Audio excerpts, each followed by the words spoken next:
안녕하세요. 승리한사 가족 여러분. 오늘은 위크 스터디 13번째로 누가복음 18장 1절에서 19장 28절까지의 말씀을 함께 묵상하는 시간입니다. 승리한 삶은 말씀 중심 예배 중심의 성경 전문 교사를 양성하기 위해서 만들어진 성경 공부 교재입니다. 승리한 삶은 2017년 3월 누가복음 12장에서 19장까지의 말씀을 함께 묵상하고 있습니다. 승리한 삶은 발행이신 박유일 목사님의 구속사로 조망한 성경 연속 강해집 누가복음을 통해서 편집이 되어 있습니다.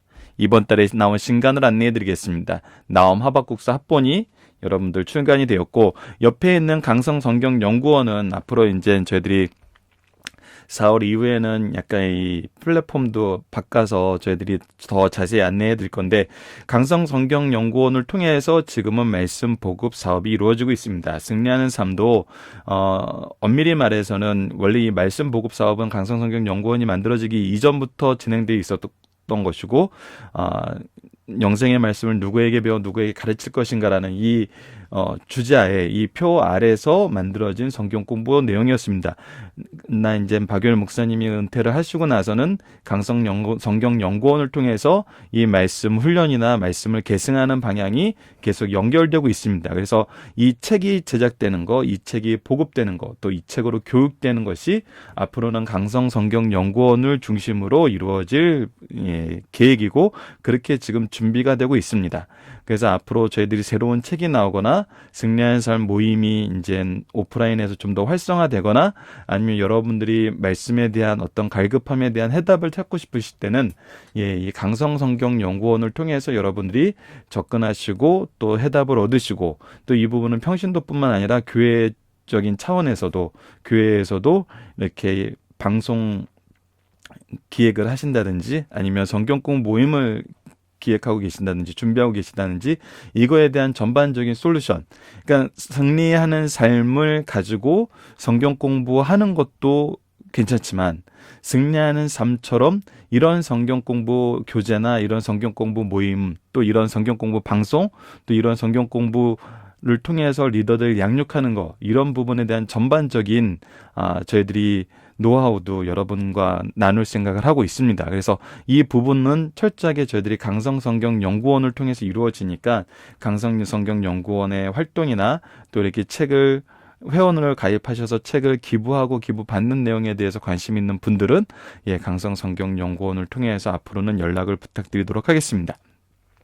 자, 오늘 위크 스터디는 전체 구조를 보는 날입니다. 구조라는 것은 다시 한번 처음 익숙하지 않은 분들을 위해서, 또 3월 마지막이고 이제 4월에 누가복음 마지막 부분에 우리가 들어가게 되니까 다시 한번 말씀드린다는 것은, 우리가 성경 연속 강해설교, 저희들이 지금 현재 보고 있는 것은 강해설교 포맷입니다. 근데 강해설교도 어떤 강해설교냐면 성경 연속 강해설교입니다. 성경 연속 강해설교라는 건 1장부터 시작해서 마지막 장까지 한 절도 빠짐없이 우리가 보는 식의 그런 형태의 강해 설교입니다. 그것을 위해서 이제 박유일 목사님은 41년 동안 목회를 하시면서 강단에서 이것을 하시기 때문에 일주일에 2번 혹은 많으면 3번, 때로는 한 번씩 이렇게 시대에 따라서 조금씩 좀 설교 숫자가 늘어났다 줄어들었다는 있었지만, 꾸준히 2편 정도의 설교를 일주일에 하시면서 설교 환경에 맞게 이제 성경을 이렇게 나누어서 설교를 하셨어요. 이제 이것을 가지고 지금 우리 주간이신 김천수 목사님이 학문적으로 연구를 하실 때에는 이것이 이제 조금 더 이렇게 의미 단위로, 또 이렇게 메시지 단위로, 또 활동 단위로 여러 가지 기준에 의해서 이미 성경학자들이 연구해 놓은 것이 있었어요. 그 연구해 놓은 것과 연속 강의 설교를 통해서 공부하는 이 방식을 같이 합쳐서 구조적인 측면에서 접근을 하는 것이, 지금 연속 강의 설교를 들었던 성도들이 성경을 좀 더 체계적으로 이해하기에 가장 좋은 방법이라고 생각하시고 그 부분을 공부하시고 저희에게 이제 꾸준히 이렇게 구조적인 부분에 대해서 제시를 해주시고, 또 이제 살펴보기 정답 같은 거를 이제 이 구조의 내용 안에서 질문을 끄집어내심으로써 이렇게 박유일 목사님의 강해집 안에서 그런 의미의 내용을 좀 더 이렇게 일목요연하게, 좀 더 이렇게 흐름이 있게, 좀 더 쉽게 볼 수 있도록 만든 것이 바로 이렇게 구조입니다. 그래서 구조는 저희들이 예전에는 평일날 항상 이렇게 이전의 내용, 이후의 내용 이렇게 봤는데 그러다 보니까 이제 좀 더 복잡해지고 강의가 길어지는 것 같아서 주일날 이렇게 위크 스터디를 통해서 일주일 단위로 이렇게 다시 한번 예습을 하고 복습을 하고 어떤 방향성을 이렇게 제시를 함으로써 여러분들이 묵상을 하면서 꾸준히 앞부분에서 했던 말씀을 기초로 이 뒷부분의 말씀을 볼 수 있도록 이렇게 훈련하는 시간을 갖고 있습니다. 그래서 구조로 본다는 것은 바로 연속 강의 설교를 좀 더 체계적으로 공부하고 체계적으로 기억하고 체계적으로 적용하기에 가장 좋은 방법이었다. 이것이 이제 저희들이 생각하는 내용입니다. 그래서 이 부분을 저희들이 주일날 상고하고 있어요. 그래서 주일날 저희들이 누가복음 전체 구조는 이제 지역에 따라서 분리하고 있는데 여러분들이 이미 여러 번 들으셔서 알겠지만 서론 부분, 갈릴리에서 활동 부분, 예루살렘의 여행 부분, 예루살렘의 활동 부분, 그리고 승천하신 예수님. 즉 이 두 부분은 저희들이 4월달 내용으로 묶어서 보고 있고요. 지금 3월달에 이 내용을 보고 있습니다. 1월달과 2월달에 이 앞부분을 봤어요. 그래서 이 내용을 보면은 서론은 우선 하나님의 증언으로 시작합니다. 증언으로 시작해가지고 이 증언들이 누구에 대한 증언이냐면 바로 예수 그리스도에 대한 증언. 예수 그리스도의 메시아 되신과 하나님께서 미리 구약에서 예언하신 그 내용이 그리고 이 시대 예수님 시대에 살았던 그 사람들을 통해서 일하시는 하나님의 역사하심이 예수님을 어떻게 증언하고 계시고 그 예수님의 탄생을 또 어떻게 준비하고 계셨고 예수님의 사역을 어떻게 준비하셨는지를 구속사의 능력이 있는 일꾼들의 하나님의 선택하심과 그들의 증언을 통해서 이것이 드러난다는 거예요. 그것에 가장 예수님과 접점적인 인물이 누구였냐면 세례 요한이었어요. 그래서 세례 요한에 대한 내용이 누가복음에 굉장히 많이 나타나고 있습니다. 그래서 이 세례 요한에서 예수 그리스도의 사역으로 그러니까 하나님께서 이미 구속사를 미리 준비하시고 예수 그리스도께서 이 하나님의 준비하심 안에서 어떻게 일하시는지를 하나님의 계획대로, 하나님의 뜻대로, 하나님의 말씀대로 하나님의 일을 하시는 것을 우리에게 보여주고 있어요. 그러면서 처음에 이 사역의 시작은 마태복음에서 동일하게 예수님께서 세례를 받으시고 이 시험당하시는 내용을 통해서 우리에게 보여주고 있어요. 이 시험당하는 내용을 통해서 우리가 꾸준히 시험당하는 내용이 무엇이고 그것을 예수님께서 어떻게 이기셨고 그 예수님이 이기신 의미가 무엇인지 결국 이것을 통해서 복음이 어떻게 전파되는지 그 복음의 내용이 무엇인지 그리고 복음을 어떻게 계승하게 하는지 이 내용을 우리가 갈릴리 활동 부분에서 봤습니다. 그러니까 즉 예수님께서 하나님의 아들로서 메시아 되셔서 이 땅에 오심을 서론과 본론으로 연결되면서 이 본론에서 예수님의 사역의 성격과 하나님께서 이 사역을 어떻게 이루시는지를 보여주고 계세요. 그러면서 그 안에서 누구를 선택하세요? 제자를 선택하세요. 자, 이미 기본적인 틀이 서론과 갈릴리 활동에서 이어집니다. 하나님의 구속사적인 방법. 하나님께서 구속사의 일꾼을 선택하시고 부르시고 그들에게 하나님의 일을 위임하시고 하나님의 일을 할 수 있는 능력을 허락해 주시고 또 이것을 통해서 어떻게 하세요? 계승하게 하세요. 그러니까 이 구속사의 방법으로 가장 모범적인, 가장 완전하신 계획자이시면서 이 계획을 충실하게 이행하신 분이 바로 누구냐면 바로 예수님이라는 거예요. 그래서 이 전반부 부분에는 예수님이 하나님의 아들로서 이 땅에 오신 임마누엘로서 오신 그것을 얘기해주고 그 일을 어떻게 이루어나가시는 보면서 어떻게 이것을 계승하게 하시기 위해서 준비하시는지 그 제자들에 대해서 설명하는 걸로 갈릴리 활동이 마무리가 됩니다. 그리고 나서 이제 예루살렘으로 올라가실 때 이 내용은 바로 이 제자들을 가르치는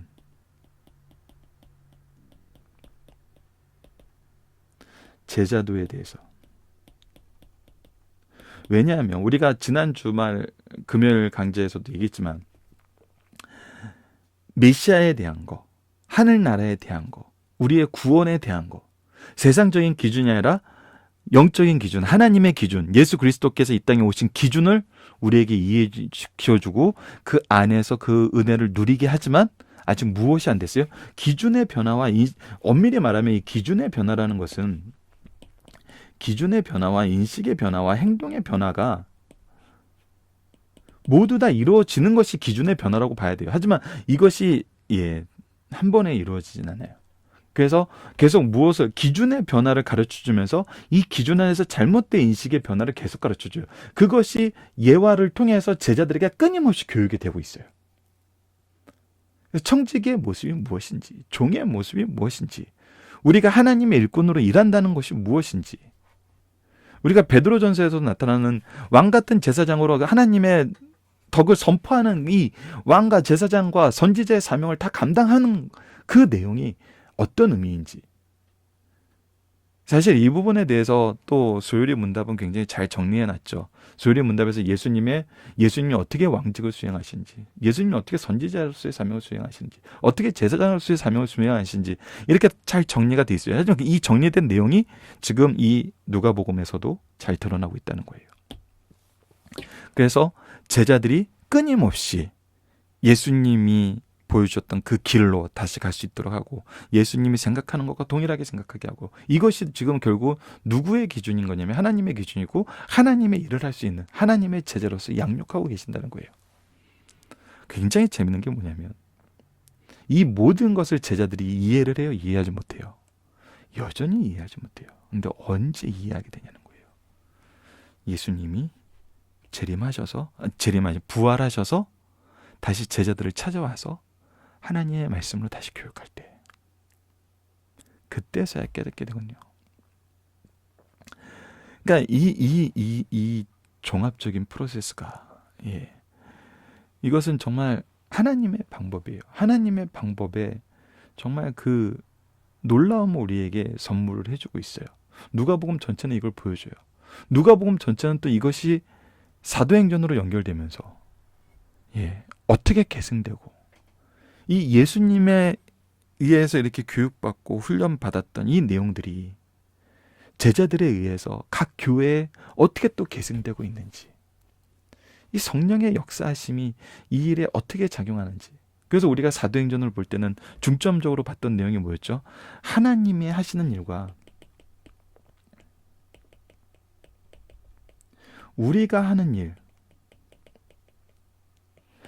이거를 한번 우리가 살펴보자 그랬어요. 왜 이 얘기를 하냐면, 우리가 사명을 받았고 소명을 받았고 예수님의 제자로서 일한다고 했을 때는 분명히 우리에게 무엇인가 맡겨놨어요. 그러니까 우리가 일을 해요.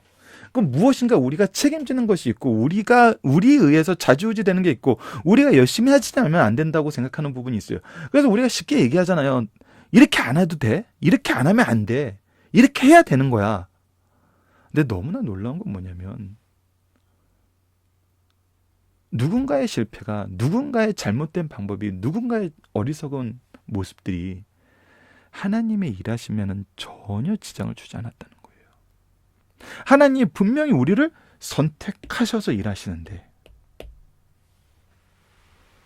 우리의 모습이, 우리의 행동이, 우리의 어리석음이 하나님의 사역에 지장을 주잖아요. 사도행전을 우리가 상고할 때는 이 부분을 좀 더 구체적으로 살펴봤어요. 그래서 우리의 영역과 하나님의 영역, 우리가 일을 한다는데, 우리가 리더로서 일을 한다는데, 어떤 더 구체적으로 교육자로서, 목회자로서 일을 한다는데, 아니면 부모로서 일을 한다는데, 하나님을 일을 한다는데, 과연 우리의 영역이라고 말할 수 있는 부분은 어느 정도일까? 근데 사도행전에서 우리가 얻었던 놀라운 결과는 뭐였나요? 준비하시는 분도 하나님이시고, 일하시는 분도 하나님이시고, 결과를 이끄시는 분도 하나님이란 거예요. 결국 우리가 정말 뜨겁게 느끼고 감사하는 그 핵심은 뭐였냐면, 그 증거는 뭐였냐면, 하나님이 나를 들어 쓰신다는 증거는 뭐였냐면, 나를 통해서 선포하신다는 그 사실이었어요. 선포해서 교인들이 많이 늘었어? 교회가 정말 바르게 섰어? 이 모든 것, 우리가 지금 결과로 보고 우리가 일을 잘했어 못했어라고 평가하는 이 기준들이 결국은 뭐였냐면, 그건 나의 기준이었다는 거예요. 그 모든 것을 이끄시는 분은 누구였다는 거예요? 바로 하나님이셨다는 거예요. 성령님이셨다는 거예요.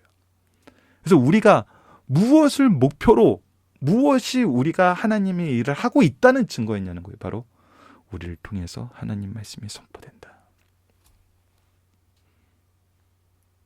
그것이 바로 종의 모습이었어요. 일하는 것이 감사해요. 나를 통해서 이 일을 하시는 것이 감사해요. 여러분들 이것이 얼마나 놀라운 일인지 압니까? 제자들을 통해서 분명한 것은 나로 이렇게 선포하게 하시고 너희들에게 하나님 말씀을 얘기하게 하신 하나님이 나보다 더 능력 있게, 나보다 더 풍성하게, 왜? 내가 받은 모든 은혜를 너희들이 누리고 너희들을 위한 또 특별한 은혜까지 너희들이 누리기 때문에 너희 자녀와 너희 제자들에게 더 분명하게 하나님의 복음을 선포하게 될 것이다. 그것이 은혜이고 그것이 특권이다 라고 말할 때 자녀와 제자들이 그 말씀에 동의하고 그 말씀을 믿음으로 받아들일 때 여러분들 그때 느끼는 희열은, 그때 느끼는 감사는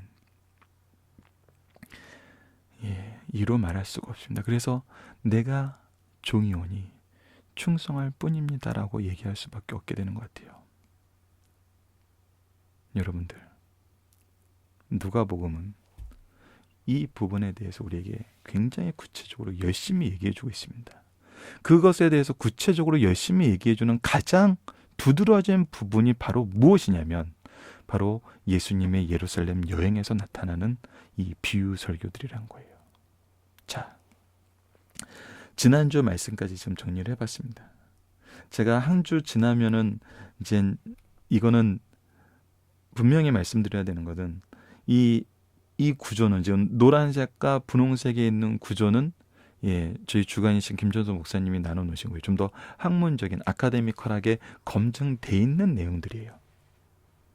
하지만 이 파란색 부분은 제가 여러분들하고 이렇게 말씀의 교제를 하면서 제가 여러분들에게 전달하기 쉽게 정리해 놓은 내용이에요. 그러니까 이 부분은 여러분들께서도 참고를 하시고 이 비유의 내용을 통해서 우리가 교육을 할 때 좀 더 좀 정리돼서 기억할 수 있게 도와주는 용도이지 정답이라고 볼 수는 없어요. 하지만 여러분들에게 굉장히 어떤 가이드라인을 제시해 줄 수는 있을 거예요. 특히 선한 사마리아의 비유가 이것은 우리가 어떻게 해야 구원을 얻으리까? 행위의 결과로서의 구원을 물어보는 자들에게. 그러니까 이게 뭐예요? 나는 하나님 나라의 백성이라고 생각하고 있어. 하나님 나라에 들어갈 거라고 생각하고 있어. 근데 그것은 나의 행위라고 생각하고 있어. 그래서 행위적인 면에서 나의 의를 드러내기 위해서 예수님께 질문한 게 바로 그 내용이었어요. 우리가 어떻게 해야 천국에 들어가리까? 그런데 예수님께서는 성경에서 뭐라고 얘기하느냐? 하나님을 사랑하고 내 이웃을 내 몸같이 사랑하라 하셨나이다. 그대로 해라. 너의 이웃이, 우리의 이웃은 누구입니까? 자기의 의를 보이려고, 자기가 했던 그 의의 행위를 드러내 보이고 싶어서 예수님께 질문했는데 예수님 그때 선한 사마리아 비유를 얘기해 주세요. 무엇을 얘기해 주세요? 행위가 아니라 은혜라는 것을 얘기해 주고 있다는 거예요. 은혜 받은 자가 어떠한 자라는 걸 얘기를 해주고 있어요. 은혜가 필요한 자가 어떠한 자라는 걸 얘기를 해주고 있어요. 결국 구원은 행위가 아니라 은혜에 의한 것인 것을 우리에게 보여주고 있고, 예수 그리스도가 바로 이 은혜를 전하는 사람으로 너희들이 그 은혜를 누리고 있음을 얘기해줘요. 즉 누구를 보게 하시는 거예요? 예수 그리스도를 보게 하는 거예요. 자신들의 의를 보게 하는 게 아니라 예수 그리스도의 의를 보게 하는 거예요. 예수 그리스도를 통해서 받은 은혜를 보게 하는 것이 바로 선한 사마리아의 비유에서 우리가 기억해야 될 부분이었다는 겁니다. 그러면 그 은혜에 대한 우리의 태도는 무엇이냐? 바로 간구함이라는 거예요. 기도함이라는 거예요. 이런 은혜와 하나님을 향한 간구로 인해서 우리의 기준이, 우리의 삶의 목적이 하나님의 뜻과 일치된 사람은 어떤 삶을 사냐면 소명 속에서, 은사 속에서 사명, 질서 있게 그 일을 하는 삶을 살아요. 그래서 어리석은 부자처럼 나의 일을 하면서 사는 것이 아니에요. 나의 일을 하는데 내가 축복받은 것을 자랑하면서 살고 내가 축복받아야지 하나님이 잘 되는 것처럼 사는 것이 아니라 하나님의 삶을 위한 삶을 산다고요. 기준이 달라진 삶을 산다고요. 그리고 나서 깨어있는 종의 비유에서는 우리가 그래서 이 일을 하는 이유가 뭐야? 바로 주님만 바라보기 때문이라는 거예요. 주님이 나의 동기이며 주님이 나의 이 사명의 의미이며 그렇기 때문에 우리가 순종하는 삶을 살게 된다는 거예요. 그리고 이 순종하는 삶, 하나님께로 연결되는 이 순종하는 삶은 필연적으로 내 주위에 있는 삶의 영혼들을 통해서 은혜의 통로가 되는 삶을 산다는 거예요. 하나님 안에서 우리가 하나 된다는 것은 하나님으로 끊임없이 나아갈 때 내 주위에 있는 사람들이 하나님과 가까워지게 만드는 역할을 하는 거예요.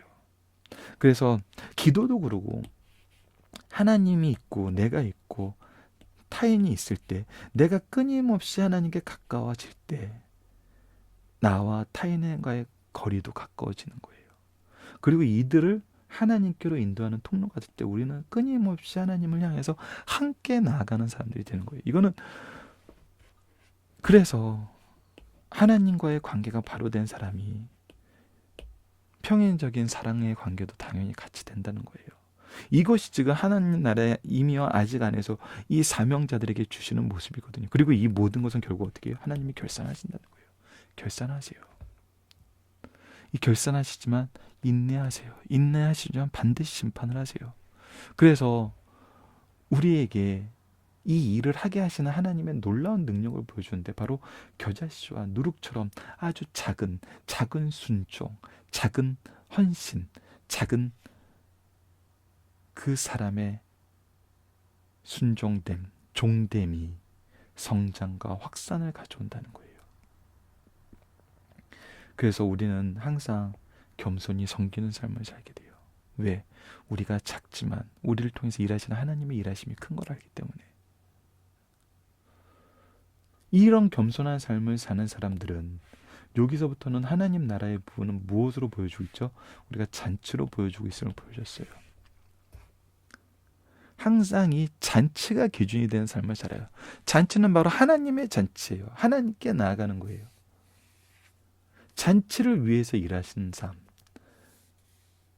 다른 기준, 큰 잔치에서 하나님의 잔치가 기준이 아니라 내 일이 기준되는 것에 대한 경고. 그리고 제자도에서 비용을 계산한다는 것은 그래서 내 삶의 목적이, 내 삶의 의미가, 우리의 모든 것이 하나님 앞에서 분명하게 드러난다는 거예요. 나는 이것을 바로 깨닫는 사람이라는 거예요. 그래서 내가 하나님이 주시는 그 가치, 하나님이 주시는 이 삶의 풍요, 하나님의 창조주 되심과 구원주 되심을 아는 사람은 당연히 일에 충성할 수밖에 없다는 거예요. 당연히 일에 충성할 수밖에 없다는 거예요. 이 일에 충성이 안 되는 건 뭐예요? 아직 모르는 거예요. 알아도 내 기준으로 아는 거예요. 그래서 우리는 하나님의 기준으로 봤을 때 무엇을 봐요? 철저하게 영혼을 기준으로 본다는 거예요. 영혼을 기준으로 본다는 거예요. 영혼을 기준으로 본다 그랬을 때 이 내용을 우리가 이미 상고한 지 얼마 안 됐으니까 여러분들이 기억한다는 전제하에 한 가지 우리가 주의해야 될 부분이 있어요. 굉장히 주의해야 될 부분이 있어요. 여러분들 영혼을 볼 때는 크게 두 가지를 봐야 된다고 봅니다. 첫 번째는 치료와 두 번째는 디서플린. 뭐라고 해야 되죠? 좀 더 완화된 표현으로 경건의 훈련이라고 합시다.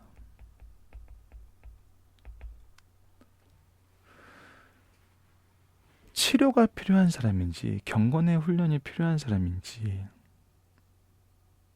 이거는 우리가 볼 수 있어야 돼요. 무조건 경건의 훈련이 필요하다고 생각하고 재판관적인 모습을 보이는 경우가 있어요. 그렇게 해서는 안 되지. 너 왜 그렇게 하는데? 너 그런 식으로 해서 뭐 제대로 되는 게 있겠어? 너 그런 식으로 해서 하나님의 제자라고 할 수 있어? 그런 식으로 하다 너 지옥 간다? 전 사실 이 부분은 굉장히 위험하다고 봐요. 그것이 실족하게 하는 경고에서도 분명히 우리에게 드러났던 부분이에요. 그래서 기본적으로 기본적으로 우리가 영혼에 대해서 접근할 때 어떤 분이 그 얘기를 했어요. 어떤 신앙의 선주 등의 한 분이 교회 오는 사람들은 다 병자라고, 환자라고, 치료를 위해서 하나님에 나온 거라고. 그러기 때문에 치료를 해줘야 된다고. 이 치료를 해주고 치료가 되고 나서 경건의 훈련. 그러니까 치료가 필요한 자에게는 말씀의 치료, 사랑의 치료, 언어의 치료. 우리는 세상적인 그런 가치를 주는 사람이 아니잖아요. 하나님의 복을 기브앤테이크로 해서 헌금 많이 하면 복 받아. 도대체 이런 가르침이 왜 일반화될 수 있죠? 우리가 다음 달에서도 봤지만 과부의 두 랩돈, 이것은 하나님을 사랑하는 정말 굉장히 높은 예수님이 칭찬이 있는 그 내용인데 우리는 이렇게 안 보잖아요. 오히려 그가 얼마나 가지고 있는지를 오히려 캐내려고 그러잖아요. 그 예수님만 아시는 거였어요. 우리가 취할 태도는 아니에요. 예수님이 평가하는 거예요. 우리 스스로를 바라볼 수 있도록 만드는 거예요. 그래서 치료적인 입장에서 우리가 항상 접근을 한다는 거예요. 그것이 가장 도드라지는 신앙적인 표현이 제사장적 신앙이라는 겁니다. 나의 죄를 먼저 고백하고 나의 죄됨을 먼저 고백하고 하나님 앞에 겸손해짐으로써 먼저 은혜를 받은 자로서 다른 사람의 죄를 강구할 줄 아는 제사장적 신앙. 그래서 내가 재판관으로 그에게 가는 것이 아니라 치료자로서, 변호사로서, 그리고 참된 양육자로서 말씀을 가지고 가는 거죠.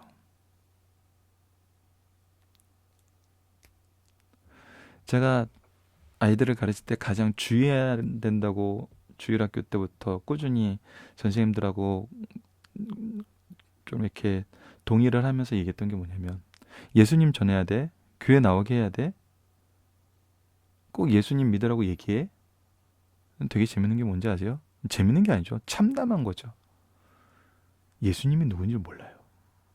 예수님을 왜 믿어야 되는지 몰라요. 아이들이. 그 아이들이 예수님은 누구시고 예수님을 왜 믿어야 되고 예수님을 통해서 받는 은혜가 무엇인지 그것을 가르쳐야 되는데 그것은 바로 성경 말씀인데 성경 말씀을 통해서는 그것을 배울 수밖에 없는데 성경 말씀은 안 가르치고 예수님 전해야 돼 라고만 가르쳐요. 그거는 하지 말자 그랬어요.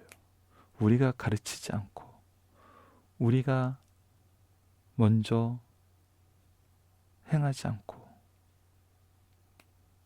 그들이 무엇을 해야 되는지도 모르는 상태에서 어떤 행위만을 강조하는 거, 이것은 잘못된 거라는 거예요. 이것은 참된 교육이 아니란 거죠. 어떤 기준으로? 말씀을 기초로 기도하는 기준으로. 그래서 말씀을 가르쳐야 돼요. 먼저 말씀이 가르쳐줘야 돼요. 그래서 이 연속 강의 설교는 여러분들 평생에 계속돼야 됩니다. 평생에 계속되면서 우리가 어떤 사명이 왔을 때 이 말씀에 기초하여 나아갈 수 있도록 해줘야 돼요. 어린 시절부터 이 말씀의 교육이 그래서 중요한 겁니다. 어떤 뜨거운 열정을 얻었는데 말씀에 대한 지식이 없어서 결국 그 열정으로 자기 의를 세우는 대로 잘못해요. 그게 뭐예요? 바로 죄예요. 말씀에 기반이 돼야 됩니다. 뜨거운 사명을 가졌을 때 말씀의 기초가 없어서 넘어지는 사람들 너무나 많습니다. 우리 자녀들도 그래서는 안 되잖아요. 하나님께서 이제 정말 그래서 무엇이 되어야 되냐면 사명을 받은 자들은 더욱더 말씀에 집중해야 됩니다. 소명이 있는 자들은 더욱더 말씀에 집중해야 돼요. 그리고 이 말씀에 집중해서 뭐를 해야 돼요? 이 말씀을 가르치는 데 집중해야죠. 전하는 데 집중을 해야죠. 예수님의 사역을 보세요, 여러분들. 이번 주, 다음 달, 마지막 때까지 무엇에 집중하시냐면 하나님의 말씀을 통해서 깨닫게 하시는 데 집중하십니다. 말씀으로 시작하고 말씀으로 끝나요. 왜? 성경이 하나님의 말씀이기 때문에. 말씀을 통하지 않고는 안 되기 때문에. 말씀 그 자체의 능력을 우리가 붙잡아야 됩니다. 그것을 우리가 이 구조를 통해서, 그동안 우리가 배운 내용을 통해서 다시 한번 확인하고 있습니다. 이제 이번 주는 과부의 비유와 바리새인의 비유를 통해서 강구에 대한 거, 하나님 나라의 교훈에 대한 거, 맹인을 치료해 주신 예수님의 사랑에 대한 거, 버림받은 자를 구원하신 예수님에 대해서, 그리고 열무나의 비유를 통해서 우리에게 하나님 나라의 백성됨을 어떻게 경험하게 하시는지, 즉 내가 복음 전하는 자로서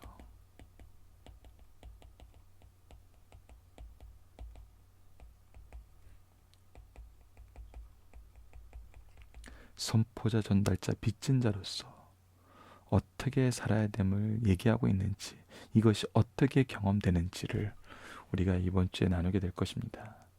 이번 주 한 주도 말씀에 승리하는 가족 여러분들 되시길 간절히 바랍니다. 감사합니다.